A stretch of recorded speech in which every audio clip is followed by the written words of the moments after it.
जैसे कि आपने देखा पिछले पार्ट में कि राधा ने क्या क्या किया जिससे कि उसका दिन अच्छा गया।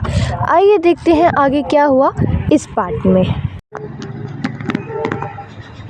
सुबह सुबह की बात है, वो उठती है,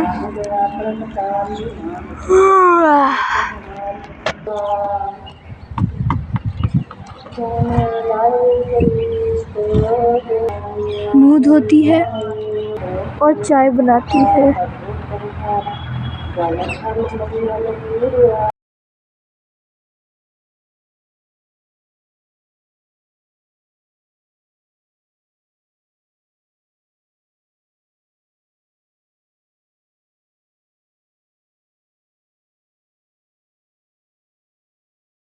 बर्तन धोती है और काम पर चली जाती है और काम कर कर घर आ जाती है।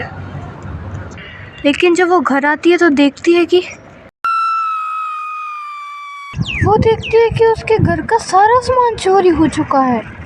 उसके घर के बर्तन, उसका नया सोफा, यहाँ तक कि उसका चूल्हा भी कोई खराब कर जाता है। इन सब को देखकर वो बिल्कुल टूट जाती है। वो रोने लग जाती है। मेरी किस्मत इतनी गंदी क्यों है? फिर वो अपने गांव जाने का फैसला करती है। फिर वो उसी वक्त वहां से निकल जाती है। लेकिन रास्ते में जाते जाते वो सोचती है कि पिछली बार जब मेरे पर मुसीबत आई थी तो मैंने उस मुसीबत का हल निकाला, और अब जब मेरे पर मुसीबत आ रही है तो मैं वहाँ से भाग रही हूँ। नहीं, ये गलत है, मुझे वापस जाना चाहिए। और ये कहकर वो वापस आ जाती है और वो फैसला करती है एक काम के साथ एक और काम ढूंढने का। तभी फिर वो एक गाय लाने का सोचती है और बचे हुए पैसों से गाय लाने चली जाती है। पैसे पूरे ना होने की वजह से वो गाय नहीं ले पाती है और वापस आ जाती है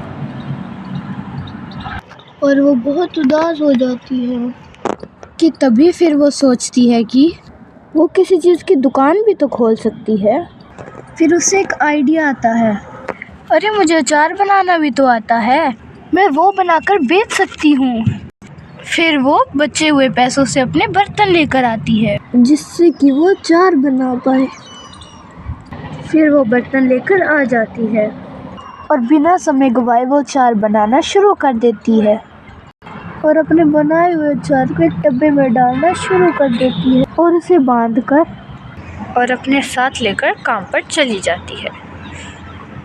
और जहाँ जहाँ पर वो काम करती है वहाँ पर अपने अचार को बेच कर आती है और उन दोनों कामों की वजह से आज उसकी अच्छी कमाई हो जाती है।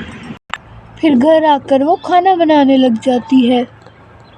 फिर खाना खाकर वो सो जाती है।